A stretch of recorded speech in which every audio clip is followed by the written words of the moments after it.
මොකද හැමතැන වලවල් කපන්නේ ඈ? අනේ සීයේ අපි මේ පළතුරු පැලයක් හිටවන්න වලක් කපනවා. පළතුරු පැලයක් ඈ? හොඳයි මයි පුතේ. පළතුරු පැලයක් ඉන්දන එක රැක බලා ගන්න එක හොඳම හොඳ වැඩක් තමයි. ඒත් ඉතින් ඒකට ක්‍රමයක් තියෙනවා නෑ. ඉතින් ඒකට සුදුසු වලක් කපලා කාබනික පොහොර එහෙම ඒකට හොද්දට දාලා හිටවන්න කියලා තමයි කෘෂිකර්මයේ මහත්තුරුත් කියන්නේ. ඉතින් අපි මේ කරන වැඩේ වැරදිද සීයේ? නෑ මයි පුතේ. අපි පැල හිටවන්නත් ඕනේ. ඒව රැක බලා ගන්නත් ඕනේ. ආරක්ෂා කරගන්නත් ඕනේ. මේ වගේ දේවල් නිසි පිළිවෙලට කරන තැනක් ගැන මම පුතාලට කියලා දෙන්නම්කෝ. ඕන්න අහගන්නකෝ.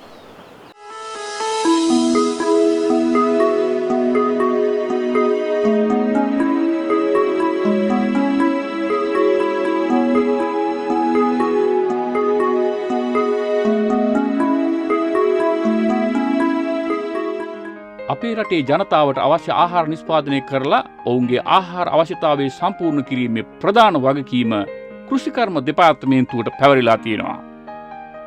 වී, එළවලු, අතිරේක ආහාර භෝග වගේම පළතුරු යන ප්‍රධාන භෝග කාණ්ඩයන්ගෙන් ඉහළ අස්වනු දෙන රෝග හා පලිබෝධවලට ප්‍රතිරෝධී විවිධ දේශගුණික තත්ත්වයන්ට ඔරොත්තු දෙන නව ප්‍රවේද නිෂ්පාදනය කරලා තමයි රටේ ආහාර සැපීමේ ජාතික කර්තව්‍ය සිදු කරන්නේ.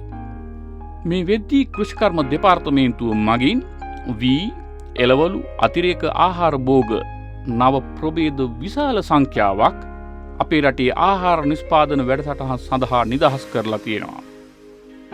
ඒ අතර උසස් ගුණාත්මයෙන් යුතු වැඩි දියුණු කළ හා දෙමුහුම් පළතුරු ප්‍රභේද රාශියක්ද වනවා. කෘෂිකර්ම දෙපාර්තමේන්තුවේ වසර 100කට එහා ගිය ඉතිහාසයේ තුල මේ වගේ පළතුරු ප්‍රභේද රාශියක් හදලා දේශීය පළතුරු පරිභෝජනයේ ඉහළ නැංවීම සඳහා නිදහස් කළත් මෙවැනි ප්‍රභේද සංරක්ෂණය කරන්න සංරක්ෂණ මධ්‍යස්ථානයක් කෘෂිකර්ම දෙපාර්තමේන්තුවට තිබුණේ නැහැ. වර්ෂ 2012 දී ජෛව විවිධත්ව උයන ව්‍යාපෘතිය මගින් ජාතික පළතුරු ප්‍රභේද සංරක්ෂණ මධ්‍යස්ථානයේ කුණ්ඩසාල ප්‍රදේශයේදී ස්ථාපිත කරලා දේශීය පළතුරු ප්‍රභේද සංරක්ෂණයට කටයුතු කළා. මෙම ආයතනයේ දැනට පළතුරු ප්‍රභේද 100ක් පමණ වගා කර තිබෙනවා. ඒ වගේම මෙම ආයතනයේ පරමාර්ථය තියෙන්නේ කෘෂිකර්ම දෙපාර්තමේන්තුවේ වසර 100ක් පුරා පර්යේෂණ මගින් බිහි කරන ලද පළතුරු ප්‍රභේද එක තැනකට ගෙනල්ලා ඒක රාශී කරගෙන ඒ වගාවන් පිහිටවලා මොකද අපේ මේ දෙපාර්තමේන්තුවේ නිෂ්පාදිත ප්‍රභේද ලංකාව පුරාම විසිරී තියෙන නමුත් එම භෝග එක තැනකට ගෙනල්ලා එකම ස්ථානයකදී අපිට බලන්න දැක ගන්න ඒ පිළිබඳ අවබෝධයක් ලබා ගන්න පරීක්ෂණ කරගන්න අවස්ථාව සලසා දෙන්න දීම තමයි අපේ පරමාර්ථය. ඒට අමතරව භෝග පිළිබඳ අවබෝධයක් ලබා ගන්නට කැමැති අයට මේ භෝග පිළිබඳ අවබෝධයක් ලබා ගන්නත් සලසා දෙනවා. කුණ්ඩසාල ප්‍රදේශයේ රජයේ බීජ නිෂ්පාදන ගොවිපළ හා කුණ්ඩසාල කෘෂිකර්ම විද්‍යාලයට යාබද අක්කර 40ක පමණ සුන්දර භූමි භාගයක මෙම ජාතික පළතුරු ප්‍රභේද සංරක්ෂණ මධ්‍යස්ථානය පිහිටලා තියෙනවා. කෘෂිකර්ම දෙපාර්තමේන්තුව විසින් එදා සිට අද දක්වා විවිධ පර්යේෂණ කරමින් හඳුන්වා දීලා තිබෙන පළතුරු ප්‍රභේද රාශියක් මෙම ස්ථානයේ ස්ථාපනය කරලා සංරක්ෂණය කරනවා. ඒ වගේම පාසල් දරු දැරියන්ට ගොවීන්ට වගේම පළතුරු භෝග සම්බන්ධයෙන් පර්යේෂණ සිදු කරන පර්යේෂකයින්ට අවශ්‍ය තොරතුරු පහසුවෙන් වගේම කඩිනමින් ලබා ගැනීමටත් මේ ස්ථානයේ ඉඩකඩ වෙන් වෙලා තියෙනවා. පළතුරු භෝග වගා කිරීමේදී ඒ භෝග වර්ග අනුව වෙන්වෙන්ව ඒ ටෙරස් වල වෙන්වෙන්ව වගා කිරීමට අපි සූදානම් කරලා තියෙනවා. එතකොට ඒ අනුව අපි පැංගිරි භෝග, දොඩම් වර්ග, නාරං වර්ග ඒ යටතේ එක ටෙරස් එකකුත් අය අඹ වර්ග වලට සඳහා තවත් ටෙරස් එකකුත් ඒ වගේම වෙරළු සැපදිල්ලා ඒ වාගේ අලිපේර කොස් ඒ වාගේ භෝග වර්ග සඳහා අපි වෙන වෙනම ටෙරස් වෙන් කරලා ඒ ටෙරස් වල තමයි වගා කරලා තියෙන්නේ. ඒ මගින් හොඳ දැනුමක් පුහුණු වෙන කට්ටියන්ට ලබා ගැනීමට පහසු වෙනවා. ඒ වගේම අපේ භූමි ප්‍රමාණය අක්කර 40ක් පමණ පැතිරිච්ච භූමි ප්‍රමාණයක් තියෙනවා. ඒකේ ඒ භූමි ප්‍රමාණය දැන්ට අක්කර 29ක් 30ක පමණ මේ සංවර්ධන කටයුතු කරලා තියෙනවා. මේ ස්ථානයේ විවිධ පළතුරු ප්‍රභේද සංරක්ෂණය කරලා තියෙන්නේ එක් කුලයක භෝග එක් බිම් කඩක පිහිටන ආකාරයටයි. සංරක්ෂණය කරන පළතුරු භෝග හොඳින් නඩත්තු කිරීමේ කටයුතු මේ ස්ථානයේ සිද්ධ වෙනවා අපි දැක්කා.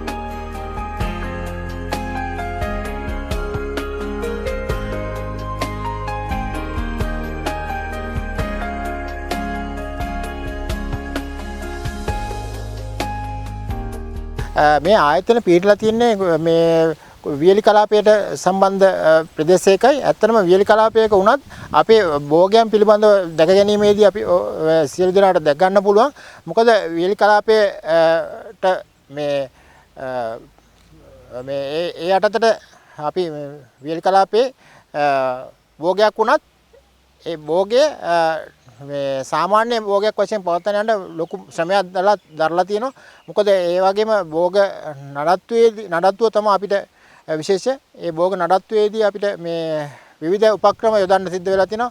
වියලි කාලයේ ගුණයේදී අපිට දැක ගන්න පුළුවන් අපි ශාක ආරක්ෂා කර ගැනීම සඳහා භෝගයේ වටේට වලවල් කපලා ඒ වලවලට වතුර පුරවලා මේ තබා ගැනීමෙන් තමයි අපිට භෝගය බේර ගන්න පුළුවන් උනේ.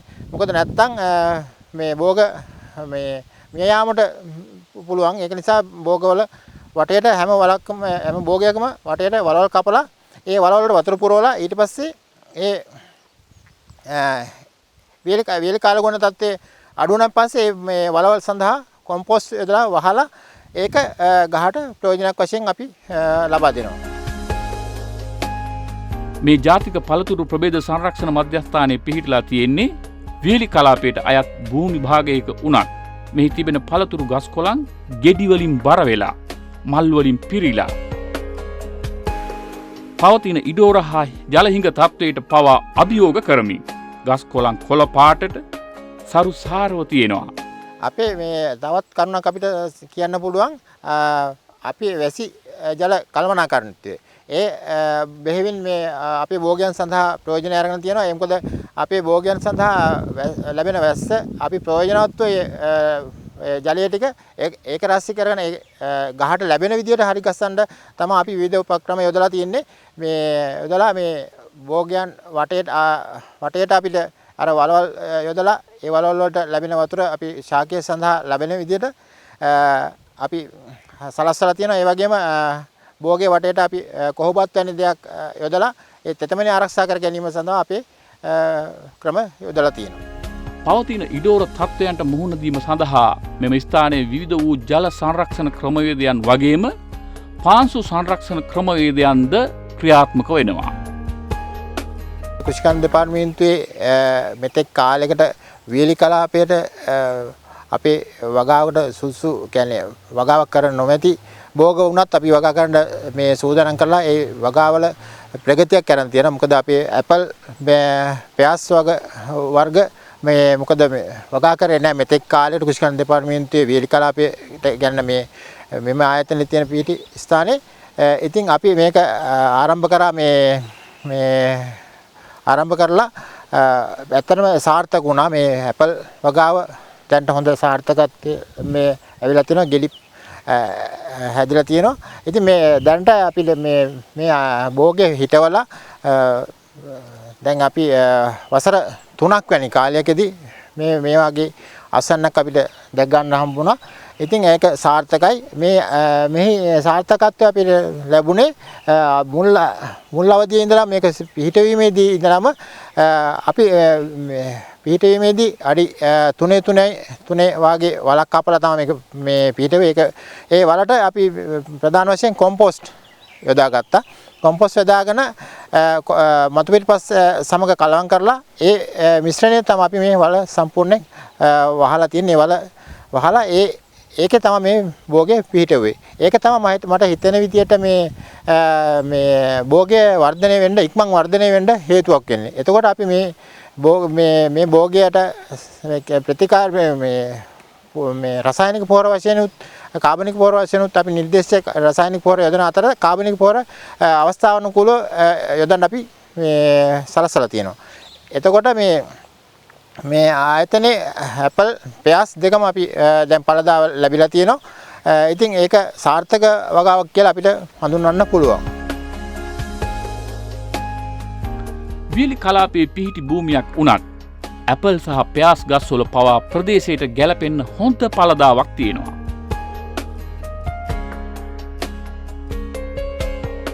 කුණ්ඩසාලේ ජාතික පළතුරු ප්‍රභේද සංරක්ෂණ මධ්‍යස්ථානය 2012 ආරම්භ කරේ පළතුරු පර්යේෂණ හා සංවර්ධන ආයතනයේ එක් ආයතනයක් විදිහට. මේක ඇත්තටම අපේ අරමුණ උනේ කෘෂිකර්ම දෙපාර්තමේන්තුව මගින් නිර්දේශ කරලා තියෙන සියලුම පළතුරු ප්‍රභේද සංරක්ෂණ මධ්‍යස්ථානයක් විදිහට. මේකේ අපි දැනටත් වගා කරලා තියෙනවා අපේ කෘෂිකර්ම දෙපාර්තමේන්තුවේ විවිධ අවස්ථාවල නිර්දේශ කරපු සියලුම වගේ ප්‍රභේද සංරක්ෂණය කිරීම සඳහා වගා කරලා තියෙනවා. හැමෝටම බලා ගන්න විදිහ මධ්‍යස්ථානයක් විදිහට තමයි අපි මේක හදලා තියෙන්නේ. ඒතර මේකේ අරමුණු කරගන්නේ හැමෝටම ලංකාවේ ඉන්න හෝ එහෙම නැත්නම් විදේශීය රටවල් ඉන්න අයට අපේ ලංකාවේ වගා කරන ප්‍රධාන ප්‍රභේද මොනවද? ඒ වගේ කෙරි හැදිලා තියෙනවා. ඒ වගේ විශේෂ ලක්ෂණ බලා ගැනීම අවස්ථාව ලබා දීම තමයි අපි මෙතනින් කරලා තියෙන්නේ. ඉතින් මේකේ ඊට අමතරව අපි පුහුණු වැඩසටහන් කරනවා. මේ වර්ග ගැන වර්ග කොහොමද අඳුරගන්නේ, ඒවා කොහොමද වගා කරන්නේ වගේ පුහුණු වැඩසටහන් කරනවා. ඒ වගේම අනිත් නිලධාරීන්ට සහ ගොවීන්ට මේ මධ්‍යස්ථානයේ දැක බලාගෙන ඒගොල්ලන්ට තොරතුරු ලබා ගන්න පුළුවන්. පළතුරු ප්‍රභේද සංරක්ෂණයට මුල් තැන දෙන ගමන්ම මෙම ආයතනය විවිධ වූ වැඩසටහන් පාසල් ළමුන් වගේම ගොවි කණ්ඩායම් ඉලක්ක කරගනිමින් සිදු කරනවා. ඒ වගේම පළතුරු පැළ නිෂ්පාදනය කිරීමේ කටයුතුත් මේ මධ්‍යස්ථානය තුළ ආරම්භ කරලා තියෙනවා. ඒ සඳහා මෙම භූමිය තුළ සංරක්ෂණය කරලා තියෙන විවිධ පළතුරු ප්‍රභේදයන්හි අංකුර වලින්ම පළතුරු පැළ නිෂ්පාදනය කිරීමේ කටයුතු සිදුවන බැවින් නියමිත ප්‍රභේදයේම පළතුරු පැළ පාරිභෝගික ජනතාවට ලබා දෙන්න හැකි වෙලා තියෙනවා.